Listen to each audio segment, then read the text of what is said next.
Puxa, alguém deixou lá na portaria um presente. Que maravilha, o que será isso? Deve ser algum cliente, claro.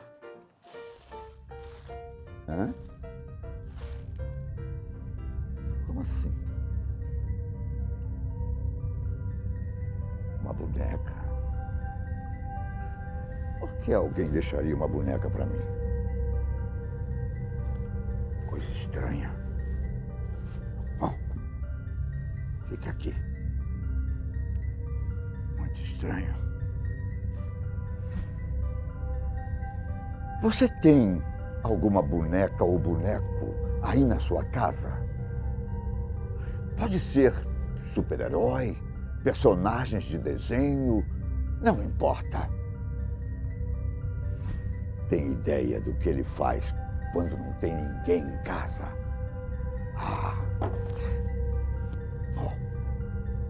Eu estou falando de bonecos amaldiçoados.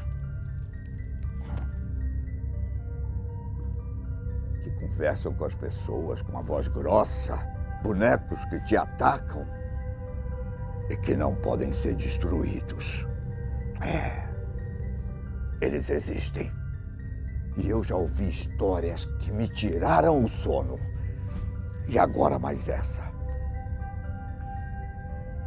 Você sabe que aqui é o Bira, não é? E hoje é a sexta do medo. Essa história que conheço é escassa de informações. Não temos nomes, apenas o local, uma foto e a data de quando tudo começou. Era 2004. E uma mulher de Galveston, no Texas, resolveu comprar uma boneca assombrada através da internet. O anúncio era de Nova Orleans e dizia que se tratava de uma boneca voodoo, realmente possuída. A mulher não tinha certeza se isso era verdade, mas soube que não se tratava de um produto comum. Assim que a encomenda chegou, ela percebeu. A boneca estava dentro de uma caixa de prata e vinha com algumas instruções. A principal dizia que a caixa não fosse aberta em nenhuma hipótese. Sem acreditar nos avisos, a mulher decidiu abrir, como eu fiz, para ver o que tinha dentro da caixa. O maior erro da vida dela. Assim que a caixa foi aberta, a boneca começou a se mover e atacou a mulher repetidas vezes. No início, as feridas eram pequenas, cortes superficiais. Só que os machucados ficaram mais sérios, a ponto da mulher precisar ir ao hospital. O medo tomou conta, só que era tarde demais. Mesmo depois de guardar a boneca na caixa de prata, o brinquedo começou a assombrá-la nos sonhos. A pobre coitada até tentou destruir a caixa. Ela tacou fogo, tentou cortar, enterrar em um cemitério. Mas nada funcionava. Na verdade, para a surpresa dela, a boneca apareceu na porta da casa, depois de ter sido enterrada. Como sua última alternativa, ela tentou revender o objeto amaldiçoado. Na verdade, foram várias vezes. Na primeira venda, a boneca até chegou ao comprador, mas dias depois, ele ligou para a vendedora, dizendo que a boneca havia desaparecido. E sabe aonde ela foi encontrada? Na porta da mulher. A boneca, ela foi vendida mais algumas vezes, mas a caixa sempre chegava vazia e o objeto acabava aparecendo na casa da coitada. A pobre mulher até enviou de volta o item macabro para a pessoa de quem ela tinha comprado, mas vejam só, a caixa retornou com um aviso de que o destinatário tinha morrido. Grupos paranormais foram até a casa dela e comprovaram que a boneca tinha, sim, uma espécie de demônio. Só que eles não conseguiram fazer nada a respeito. Há quem diga que um pesquisador de bonecos amaldiçoados está com a boneca. Já outros falam que, mesmo tendo pesadelos, a mulher resolveu trancar a boneca na caixa de prata mais uma vez e escondê-la no sótão da casa, com a esperança de que um dia ela vá para outro lugar e a boneca não a acompanhe.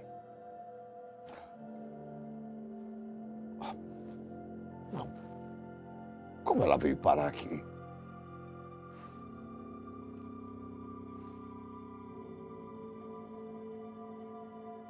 Bom,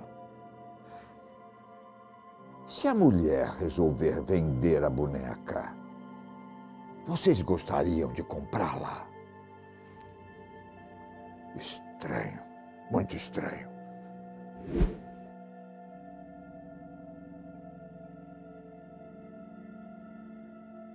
No início do século XX, Robert Eugene Otto, ou apenas Gene, era um garotinho de Key West, na Flórida, que ganhou de uma funcionária da casa um esquisito boneco de palha, vestido em uma roupa de marinheiro e com cerca de 1 metro de altura.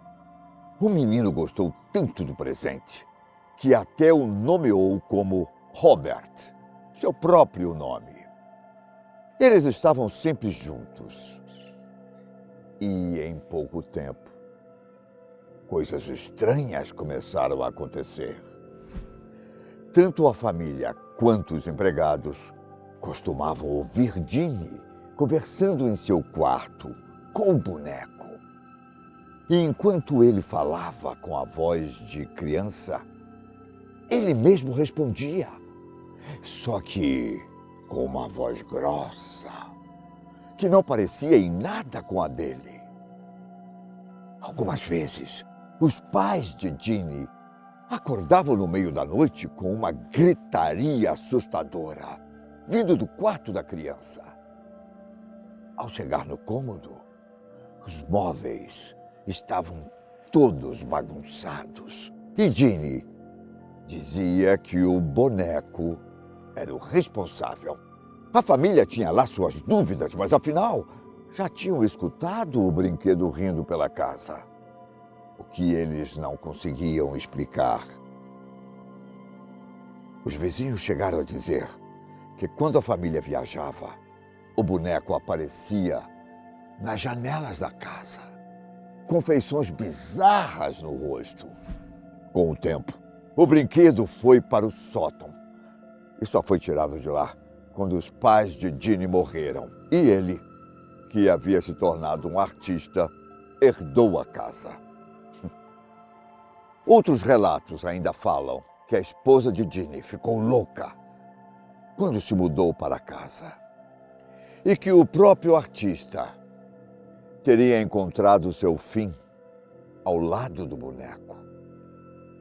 Fato é que a casa se tornou uma pousada e Robert, o boneco, foi doado para o Museu Fort East Martello, onde se tornou uma espécie de atração turística. A lenda atual é de que todo aquele que tirar uma foto do brinquedo sem pedir permissão antes, recebe uma terrível maldição. Há relatos de divórcios, machucados, acidentes de carro e até perdas de emprego.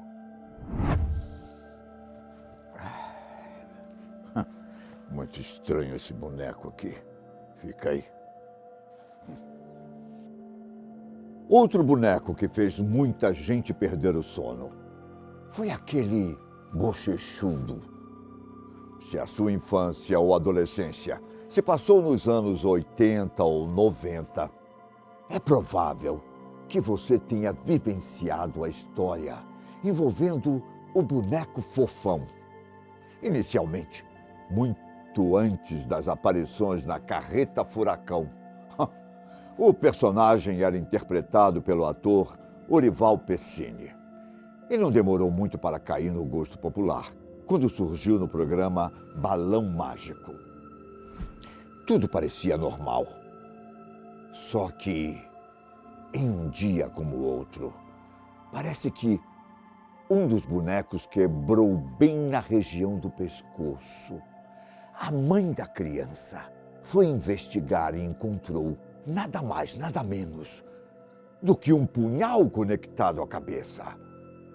Praticamente o Brasil inteiro ficou sabendo dessa descoberta e os relatos dos pais, confirmando a existência de uma adaga no interior do boneco, não paravam de aparecer. As histórias começaram a ficar um pouco mais sombrias e pessoas passaram a dizer que o boneco era maligno e que o tal punhal era usado pelo próprio brinquedo para fazer mal às crianças. Fato é que o medo de todos pelo boneco amaldiçoado fez com que muitas pessoas queimassem o brinquedo como forma de se livrarem da maldição. Tem pessoas que viveram na época da lenda e que até hoje têm pesadelos com o boneco.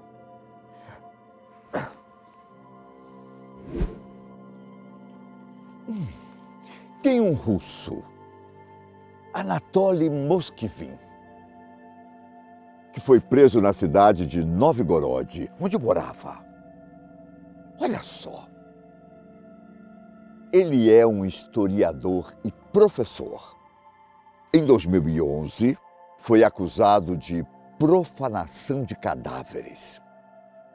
Vários corpos desapareceram em alguns cemitérios da região. E um dia, a polícia encontrou um corpo mumificado na garagem de um prédio. Quando entraram no apartamento dele, viram um cenário macabro, assustador. Montes de bonecas. E imaginem do que elas eram feitas. De restos mortais mumificados dos cadáveres que foram roubados dos cemitérios. Cuidado, pessoal. Cuidado. Muito cuidado com os bonecos que vocês andam colocando em casa. Boa noite.